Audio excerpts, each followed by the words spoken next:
Warahmatullahi wabarakatuh. Bismillah walhamdulillah wassalatu wassalamu ala rasulillah sayyidina Muhammad ibni Abdillah wa ala alihi wa sahbihi wa mawalah wa la hawla wa la quwata illa billah subhanaka la ilma lana illa ma'allamtana innaka antal alimul hakim. Allahumma alimna ma yanfa'una wanfa'na bima 'allamtana wa zidna ilman wa fahman wa amalan sholihan makbulan. Allahumma inna nas'aluka khairal hadzal lail wa khairal ma fi wa khairal ma qabla wa khairal ma ba'da wa na'udzubika min syarri hadzal lail wa syarri ma fi wa syarri ma qabla wa syarri ma ba'da wa ja'alna wa iyyakum min ibadikas sholihin walhamdulillahi rabbil alamin. Amma ba'd. Syukur alhamdulillah, malam hari ini kita lanjutkan pembekalan pengisi serial kajian psikologi Islam, dan sebelumnya kita sudah membahas tema 2 PPT ya, menyingkap fata morgana masalah 1 dan menyingkap fata morgana masalah 2 ya. Yang perlu dicatat, ada 4 poin penting di materi fata morgana masalah. Yang pertama adalah fata morgana masalah yang pertama adalah kebanyakan orang menganggap masalah itu yang tidak enak saja. Ya, perkara yang tidak enak saja yang dianggap masalah. Lalu perkara yang enak sering tidak dianggap masalah sehingga sering tidak waspada, sering tidak hati-hati. Makanya yang sering terjadi adalah orang ketika dikasih masalah enak jadinya lupa diri, ya, tinggi hati, ya, bahkan seenaknya sendiri. Ya, itu yang sering terjadi. Nah, jawabannya adalah di dalam surat Al-Anbiya ayat 35. Wa nabluukum bisyarri wal khairi fitnatan. Ya. Ternyata yang soal hidup itu ada yang enak, ada yang tidak enak. Ya, itu disebutkan dalam surat Al-Anbiya. Agar apa? Agar ketika orang itu menjalani hidup, memahami 2 masalah itu sama-sama penting untuk disikapi. Sama-sama penting untuk direspon. Ya, jadi yang hati-hati bukan hanya yang tidak enak, yang enak pun juga tetap harus hati-hati meresponnya gitu. Karena banyak kasus orang dikasih masalah enak tapi tidak kuat derajat, dikasih sehat tidak kuat derajat, ya itu sehatnya preman, mengganggu orang. Ya, dikasih enak kaya tapi tidak kuat derajat kayak Korun. Ya, tidak kuat derajat dengan kekuasaan kayak Fir'aun. Ya, nah itu contoh-contoh yang real. Yang kedua, fata morgana yang kedua adalah kebanyakan orang menganggap bahwa ketika mendapatkan masalah yang enak itu langsung merasa mulia. Ya. Jadi fayaqula rabbi akroman. Ya, dan menganggap bahwa kalau lagi dapat rezeki, dapat yang dunia itu merasa mulia, ya, merasa beruntung. Ketika mendapat yang nggak enak, merasa hina, merasa tidak beruntung. Nah, ini pun juga disingkap oleh Al-Quran. Orang yang sering mengalami yang tidak enak bukan berarti dia hina, nggak mesti. Orang yang sering mengalami enak bukan berarti langsung mulia gitu. Fir'aun itu mengalami enak ya lama. Itu jarang sakit, kemudian kalau perang itu menangan gitu, semua orang pada hormat semua, itu enak kan terus-terusan. Nah, ini yang perlu ditekankan. Untuk apa sih yang kedua ini? Dalam rangka untuk membangun optimisme dan membangun kewaspadaan. Ya, jadi yang sering dapat enak-enak ya jangan keburu bangga, tetap harus ada takut, harus ada khauf. Jangan-jangan itu istidrot, jangan-jangan kemudian itu melupakan yang prioritas ya di dalam hidup. Nah, sedangkan yang dapat tidak enak, supaya tetap optimis. Itu bahwa kamu mendapatkan tidak enak itu ada faedahnya, ada manfaatnya. Itu faedah dan manfaatnya itu adalah ketika sering mendapatkan yang tidak enak, kalau dia sering dosa ya kafarat, pembersihan. Kalau kemudian dia sudah baik berarti kan naik derajat. Nah, berarti ya yang namanya tidak enak ini ya kayak jamu. Ada jamu yang untuk ngobati, ada jamu yang untuk booster ya stamina, kayak ginseng itu stamina. Meskipun pahit toh. Minum ginseng lah pahit, tapi pahitnya kan pahit booster, menambah tenaga. Apa itu saat yang dari Arab itu yang warnanya merah-merah itu? Yang sepet itu. Yang butiran-butiran merah yang nambah tenaga itu apa namanya? Kan biasa teko Arab itu. Sing butiran di botol kecil tuh. Bukan habatus sauda, udah ada lagi itu namanya. Kayak apa? Ya kayak bunga itu. Ah ya saffron, saffron. Saffron ya kan? Ya saffron kan rada sepet loh. Iya. Sepet. Itu kan juga nambah tenaga. Itu. Nah, itu hanya visual ya, supaya orang itu kalau visual itu kan membuat orang itu akhirnya kan gampang masuk kan pemahaman itu. Oh, berarti nek pahit itu gak racun gitu. Mosok nuduh Gusti Allah ngeracuni kita kan enggak. Itu karena sifat dominan Allah itu rahmat, baik gitu. Maka bukan racun tetapi itu jamu. Ya, pasti ada kebaikan. Nah, di ketika kita sudah membahas bahwa kebanyakan orang kalau mendapat masalah yang enak itu akhirnya apa? Bangga. Ya, tinggi hati, seenaknya sendiri. Ya, menganggap bahwa itu baik buat dia tapi sampai kelupaan. Ya, karena sering dapat yang manis-manis. Ya, sampai kena diabetes. Nah, kalau dikasih yang tidak enak, ya, sampai ngenes terus kena liver gitu. Kepikiran, nemen gitu. Nah, padahal dikasih yang tidak enak, dibalik tidak enak itu mau disiapkan yang enak. Ya, dikasih yang enak-enak harus hati-hati karena kebanyakan nanti overdosis enak. Itu. Nah, yang keempat ya, kita juga membahas fata morgana. Masalah yang keempat adalah ungkapan dari Imam Ibnu Athaillah, Syekh Ibnu Athaillah Sakandari. Ya, rubama mana'aka fa'toka. Kadangkala Allah itu menahan kamu dengan tidak enak, dengan musibah, tetapi Allah sedang menyiapkan anugerah. Tapi kadangkala Allah SWT itu ngasih karunia. Kalau nggak hati-hati, nggak waspada, karunia itu malah bisa menjadi apa? Kamu tertahan dari akhirat. Ya, miskin, rajin majelis ilmu, sholat jamaah, dadak soki malah kelalen, no. Wis gak majelis ilmu meneh, ya. Jadi kamu dapat dunia, tapi bisa tertahan akhirat. Itu. Kamu dapat kelapangan, tapi kamu bisa juga akhirnya apa? Nggak fokus sama yang akhirat. Karena kelapangannya dibuka. Soalnya pas dikai yang tidak enak itu rotok mendekat kepada Allah. Soalnya modus, ya, lagi butuh. Gitu. Jadi mendekatnya kepada Allah itu karena hajat, bukan karena posisi dia sebagai hamba yang murni hubungannya dengan Allah. Nah, itu kan berarti kan dikoreksi kan itu. Dikoreksi falsafah hubungan dia dengan Allah ini berarti masih hajat, kebutuhan. Padahal yang murni secara tauhid itu hubungannya seperti budak dan tuan. Jadi tuan melakukan apapun ya itu haknya tuan yang boleh berbuat apa saja. Sedangkan budak itu sifatnya adalah disuruh apa? Nerima, nurut. Nanti kalau menerima apapun perlakuan dari tuan itu bagus, tuannya lama kelamaan akan memberikan kan? Memberikan kepercayaan, memberikan apa? Bahkan dikasih karunia kan begitu. Nah, ini filosofi ini yang mau kita masukkan di materi menyingkap fata morgana masalah. Ya, nah sekarang ini ada 2 seri yang kita juga akan bahas pada kesempatan kali ini. Ini juga termasuk mindset yang kita masukkan agar orang itu tidak gampang goncang ketika ada masalah. Yang pertama adalah masalah bukan bencana, sama masalah sunatullah kehidupan. Ya, jadi ini juga ada maksud kenapa dipakai judul ini. Ya. Karena setiap PPT yang kita buat itu mesti ada target.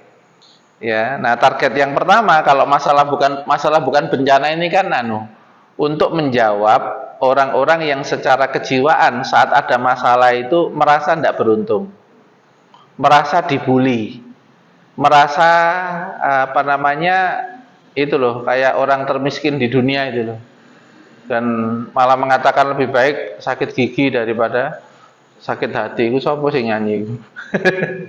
Nah, itu kan berarti dia kalau ada masalah itu ngenes, ya, menganggap bahwa telah dibully, telah didolimi, ya, pokoknya posisinya itu kayaknya dia itu orang yang paling sengsara di dunia.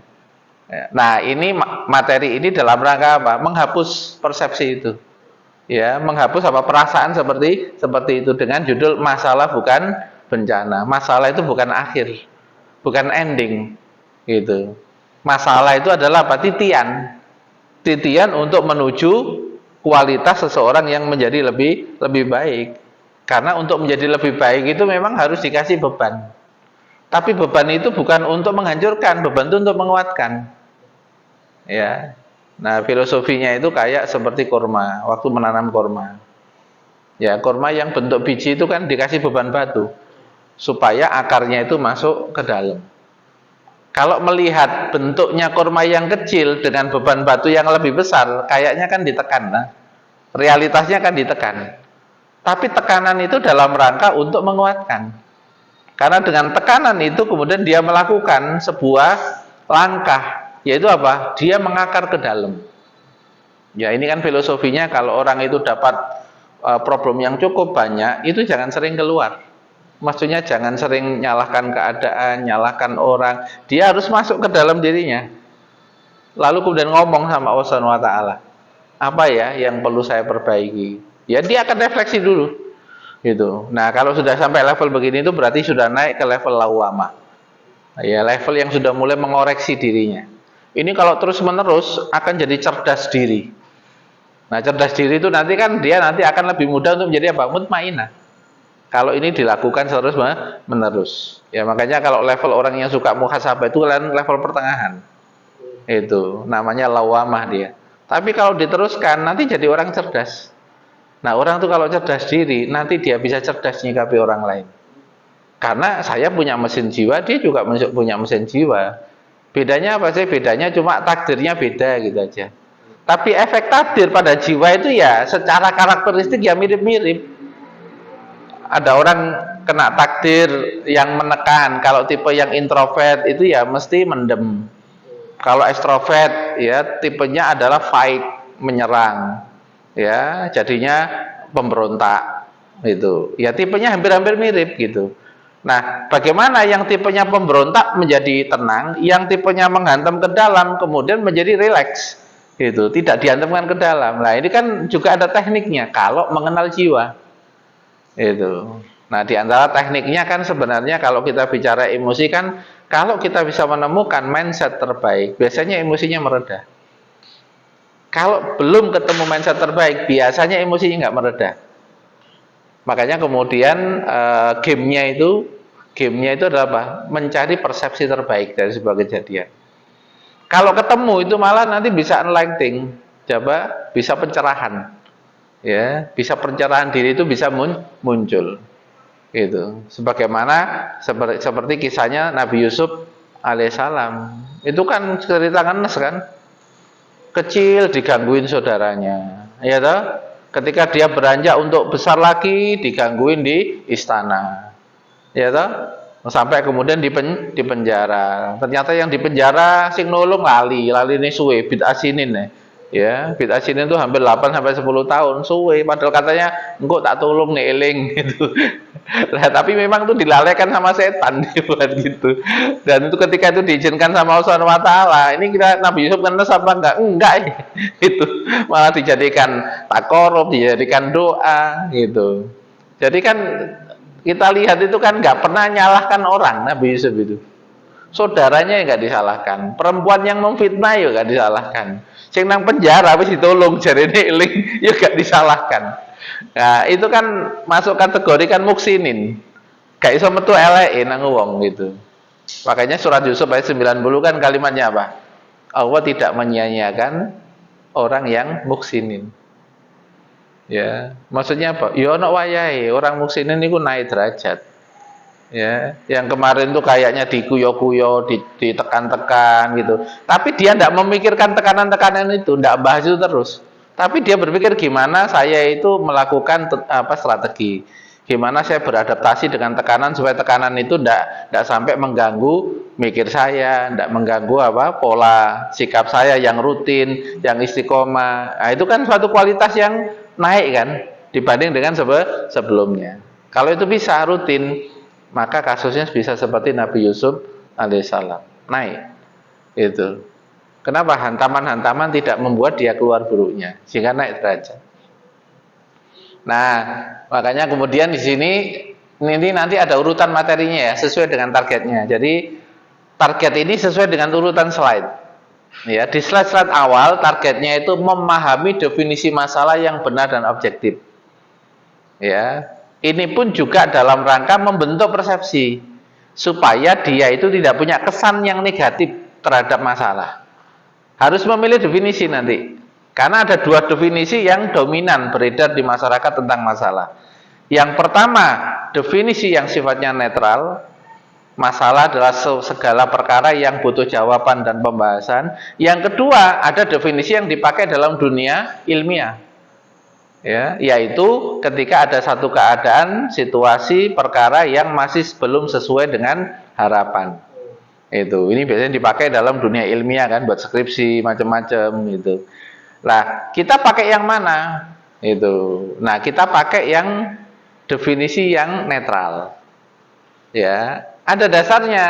Kenapa kok pakai definisi itu? Karena Quran sendiri juga melihat masalah itu netral. Yang tidak netral itu apa? Perilaku kita. Yang tidak netral itu respon kita yang tidak netral. Jadi banyak masalah itu nol. Kaya dan miskin itu nilainya masih nol. Sakit dan sehat itu nilainya masih nol.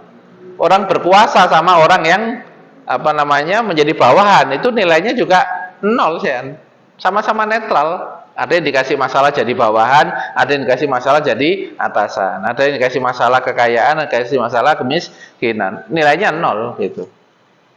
Nah, kalau ini kita bisa memasukkan insert, itu yang terjadi apa di dalam kejiwaan seseorang? Dia itu tidak merasa negatif dengan apapun yang menimpa dia. Karena memang ini nanti akan digonta-ganti kan sama Allah Subhanahu wa taala kan, watil kal ayamu nudawiluha bainan nas. Kita ini perkara itu kadang ketemu yang enak, ketemu yang tidak enak. Enak itu ya masih nol, tidak enak ya masih nol, karena dua-duanya sama-sama apa? Ditawari. Kamu kalau pengen dapat pahala, yang tidak enak pun juga bisa dapat pahala. Sama-sama kan, yang tidak enak juga bisa potensi kamu dapat dosa. Karena saya tanya, perempuan cantik sama perempuan elek, potensi sama-sama, kalau kita lihat, potensi bisa dapat dosa enggak? Sama. Nek wayu iku ngareno syahwat dosa itu. Nek elek ngareno ngelokno. Kok ono wong ireng blunteng kaya ngono iku. Dosa sampean langsung. Iya, iku turunane sapa misalnya. Karena fokus sama apa? Ya, jeleknya, iya kan? Lah, berarti kan sebenarnya kan kalau kita bicara kan netral. Sama-sama nol, potensinya adalah netral. Nah, yang membuat tidak netral menjadi negatif apa? Respon, sikap. Nah, itu satu. Yang kedua, nanti kalau sudah definisi sudah selesai, bisa dipahamkan, baru kemudian menyadari masalah itu bukan bencana dan perkara yang diwaspadai.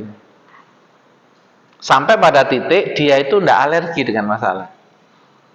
Karena sebenarnya bukan bahaya masalah itu. Apapun enak dan tidak enak itu tidak akan menghancurkan seseorang.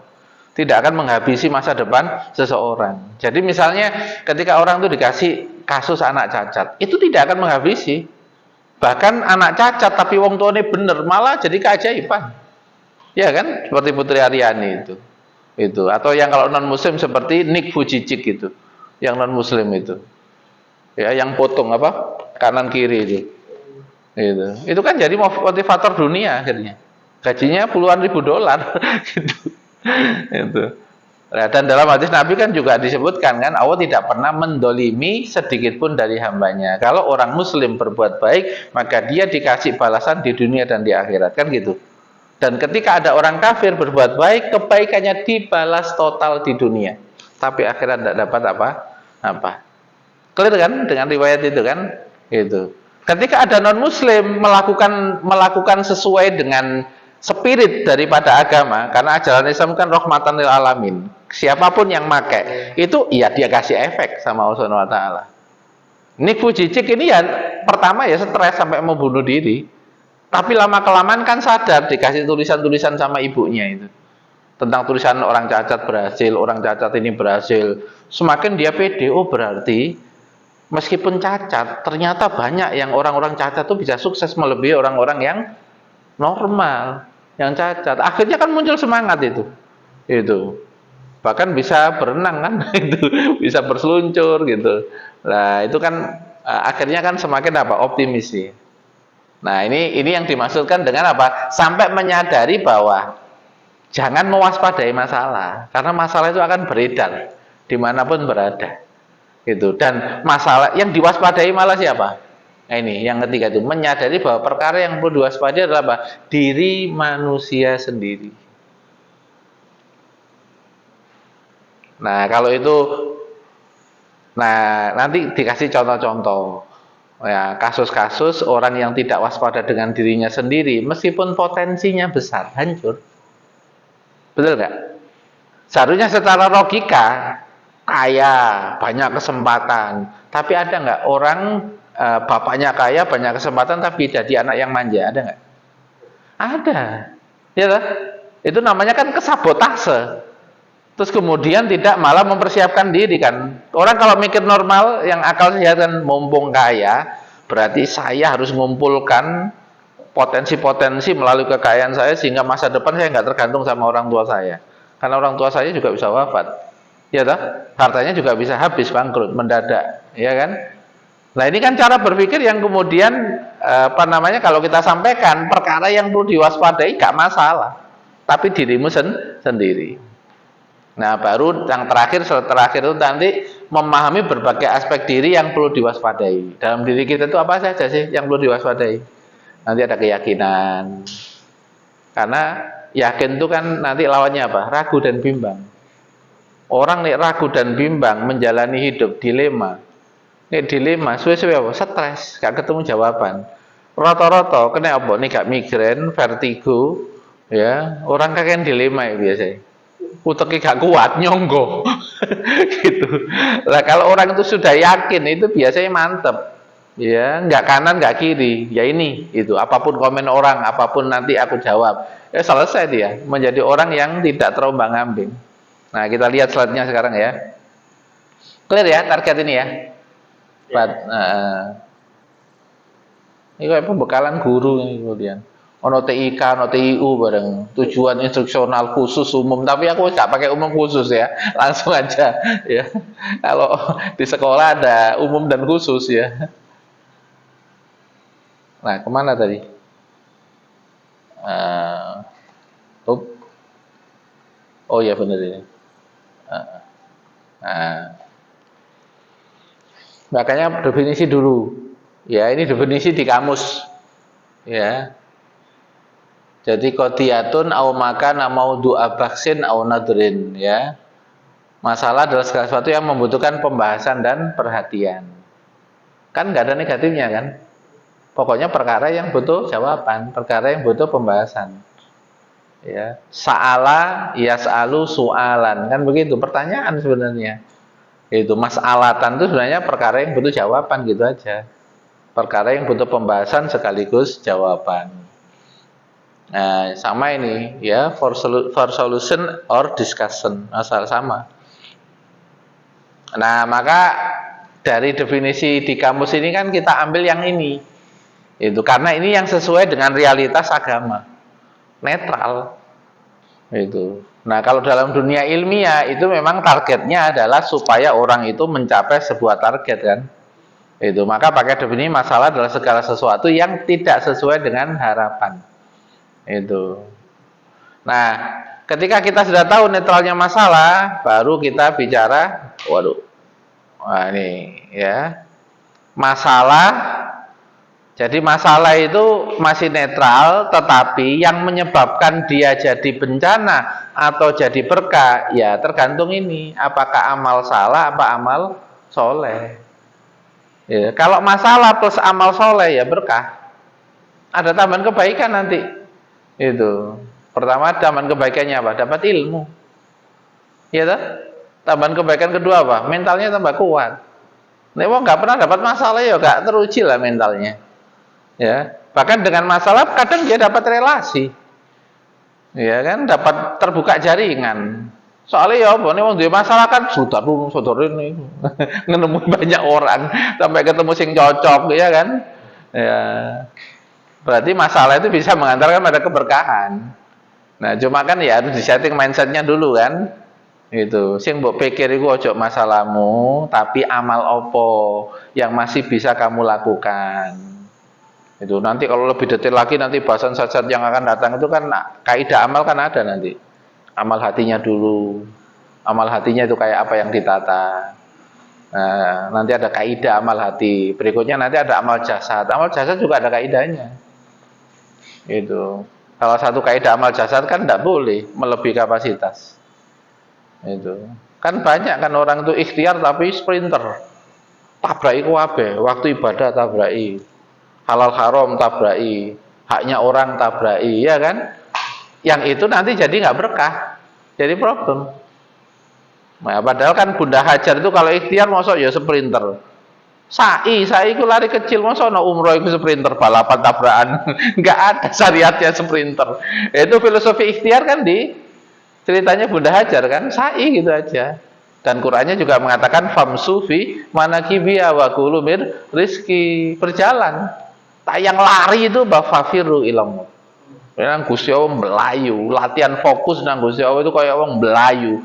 Melayu iku ana wong ngomong apa terserah, kan. Diabaikan semua, wong fafiru. Lari, ya kan? Ini kan penting loh, kalau nggak punya kunci-kunci itu kan akhirnya kan iso terpengaruh. Ya, pakai rumus apa? No time, apa? Time is money gitu. Pokoknya yang barat-barat lah, ya. Padahal kalau dalam Islam apa? Kalau Imam Syafi'i apa? Kalau Imam Syafi'i, al waktu saifun, ya.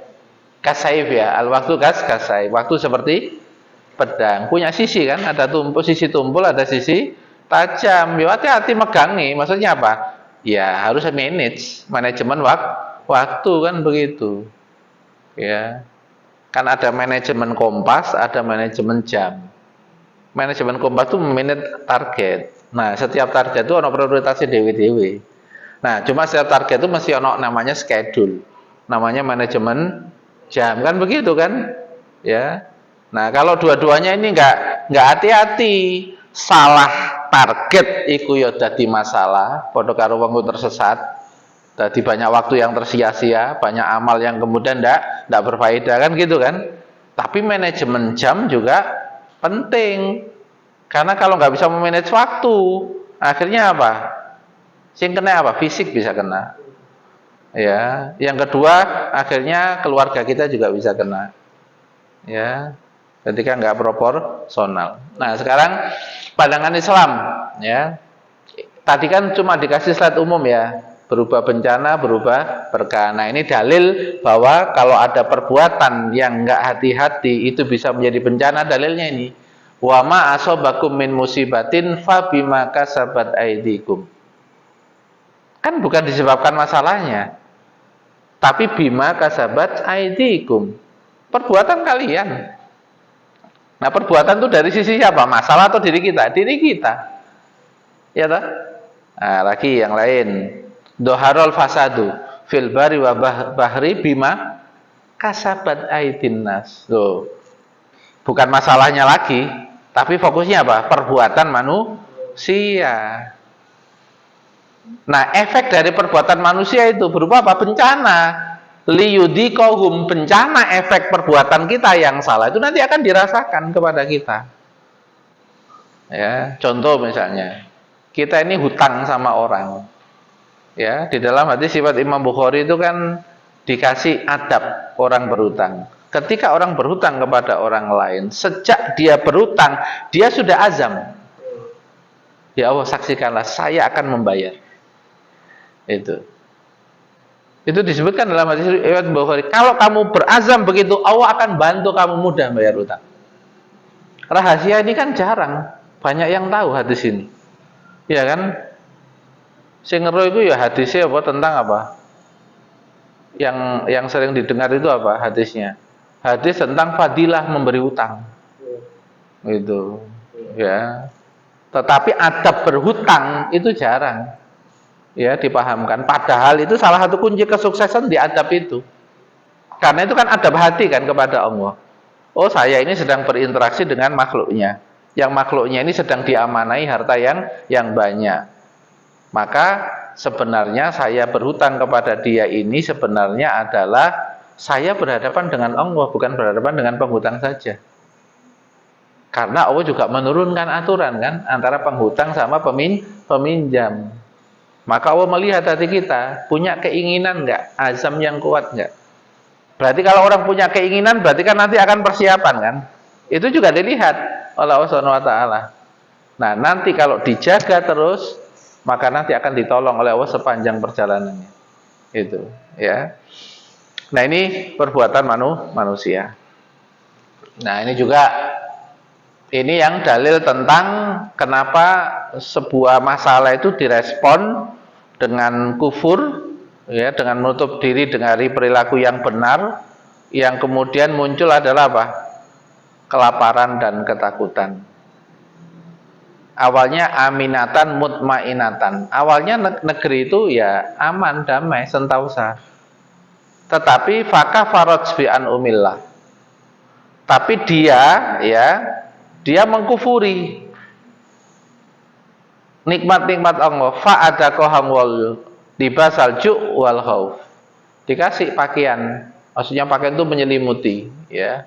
Jadi diliputi dengan apa? Ketakutan sama kelaparan. Hari-harinya itu nggak cukup, hari-harinya itu khawatir terus. Berarti sebelumnya ada perilaku yang menutup diri dari syariat, menutup diri dari amal yang benar, baik itu amal hati maupun amal jasad. Itu akhirnya dapat bencana. Bencananya berupa apa? Kelaparan sama ketakutan. Tidak cukup secara materi dan juga secara jiwa juga tidak tentram. Ya. Nah, ini ayat-ayatnya nanti bisa kita elaborasi ya, kita perluas dengan contoh dan sebagainya. Nah, ini pandangan Islam, masalah berubah menjadi berkah. Ya ini. Walau anna ahlal qura amanu wattaqau. Nah, ini kan kita juga bisa membahas masyarakat kan. Tadi itu masyarakat yang tidak diberkahi, ini masyarakat yang diberkahi. Dari apa? Dari sikap, bukan dari masalahnya. Kalau negeri itu dikasih masalah kelaparan, itu artinya negeri itu ditawari bagaimana dia berpikir untuk mengoptimalisasikan sumber daya alam yang ada. Berarti dia harus juga cari SDM yang punya kemampuan, kapasitas untuk mengatasi itu. Nah, itu berarti kan amanu wa taqwa, beriman dan bertakwa kepada Allah. Nah, ini juga wa may yattaqillaha yaj'al lahu makhraja. Kan sikap lagi, bukan masalahnya. Jadi jalan keluar itu sudah disiapkan, tetapi apakah orang itu berjuang untuk menjadi karakter setiap amal-amal yang dilakukan itu karakter takwa? Itu sudah disiapkan, sudah dikasih janji. Jadi kalau misalnya belum ada jalan keluar, yang pertama bisa jadi jawabannya salah. Yang kedua bisa jadi jawabannya benar tapi butuh konsisten. Karena ayatnya menggunakan fi'il mudhari itu. Fi'il mudhari itu kan istimror ya, bukan 1 hari 2 hari kan. Ya, berarti kan ada 2 kesimpulannya. Nek jawabannya salah berarti remedi. Nek jawabannya wis bener kok belum dikasih solusi, namanya dilatih istiqomah. Enak ya mikir gitu. Iya kan? Nggak punya perspektif negatif sama Allah Subhanahu wa taala. Karena Allah itu kepentingannya sebenarnya untuk kita. Untuk melatih supaya sepanjang perjalanan masalah kualitas amalmu, takwamu itu naik level. Liyabluwakum ayyukum ahsanu amala. Itu. Sampai dia dengan masalah itu kualitasnya bertambah, kualitas ilmunya bertambah, kualitas mentalnya bertambah, kualitas imannya bertambah, kualitas relasi silaturahimnya bertambah. Iya kan? Berarti coba orang tuh dikasih masalah-masalah tapi jaringannya tambah banyak. Faedah enggak? Faedah. Tambah koncoe wake oleh masalah itu. Nek ono masalah malah nang omah santai rileks gitu. Jadi Nabi Yusuf itu kalau saudara-saudaranya nggak nakal ya nggak jadi ke Mesir, di rumah aja gitu. Ya penting ada saudara-saudara nakal itu. Termasuk ustadz sama tukaran, kalau ustadz liyane nang kampung akhirnya pindah transmigrasi, penting ono ustadz yang model ngono iku. Cek transmigrasi ono sing ngajar. Nek gak ngono gak pindah. Nang kampung padahal tempat yang lain banyak yang kosong ya gitu. Maksudnya apa sih? Bahkan kejadiannya itu negatif, tetapi nextnya itu dia masih bisa positif, selesai gitu. Bahkan sing pindah itu malah kualitasnya lebih bagus, bisa kan? Itu bisa terjadi itu. Bahkan nasib luwih apik ngono. Soalnya ngalah gitu ya. Nah, ini elaborasi ya, membangun suasana aja. Qabil sama Habil, bedanya kan sikap. Sing situ akhirnya celaka ya gara-gara dia sikapnya iri. Mari iri gak terima karo keputusannya Gusti Allah. Mari gak terima kemudian tambah frustasi, tambah frustasi apa? Membunuh. Ya coba berapa amal salah yang dilakukan itu. Sehingga akhirnya apa? Setiap ada yang membunuh kena dosa. Itu sing ngajari pertama kali membunuh, ya, itu. Nah, kemudian ini Fir'aun sama Nabi Sulaiman. Apa sih bedanya Fir'aun sama Nabi Sulaiman? Kalau Fir'aun ya, dia itu merasa tinggi. Ya, ana rabbukumul a'la. Tapi kalau Nabi Sulaiman, kekuasaan itu dari Allah, karunia, titipan. Yang mau dilihat kualitasnya kalau dikasih titipan bagaimana. Itu. Nah, ini nanti dielaborasi sendiri ya.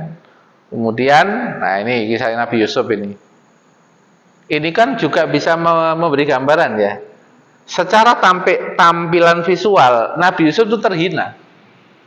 Terhina di keluarganya karena dibully sama 10 saudaranya. Kemudian awalnya jadi orang merdeka, dijadikan budak. Ini juga terhina kedua. Kemudian yang ketiga, di istana, difitnah, juga dihinakan kan. Tuduhannya kan tuduhan berzina. Ya, dihinakan 3 kali. Kemudian yang keempat, masuk penjara, kehinaan nomor 4. Tapi ternyata apa? Di balik kehinaan mau disiapkan kemuliaan. Kalau apa? Sikapnya benar. Tapi nih dikai kehinaan kok sikapnya tambah ngenes, ya tambah terhina. Itu wong Jawane salah. Jadi yang tampil buruk saja itu kalau sikapnya benar itu bisa berubah jadi indah. Tapi tampilan yang indah kalau nggak hati-hati bisa jadi apa?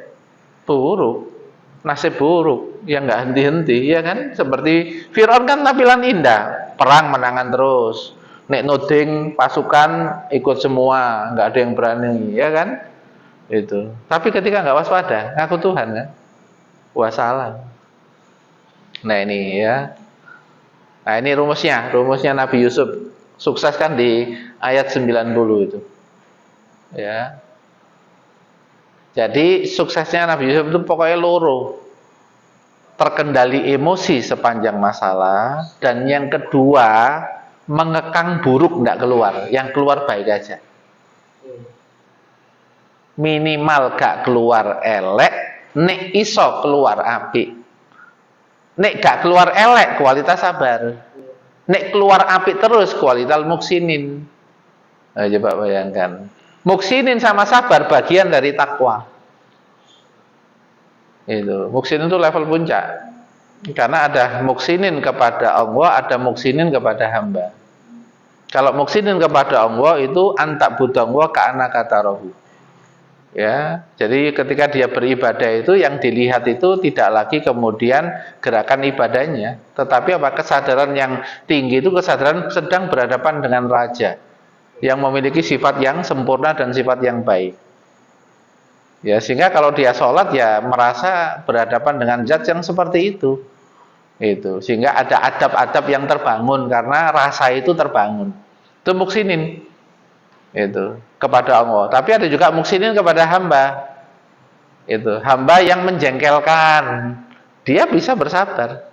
Hamba yang membuat kecewa, dia bisa ridho. Ya, hamba yang tidak terima kasih, dia masih bisa ikhlas.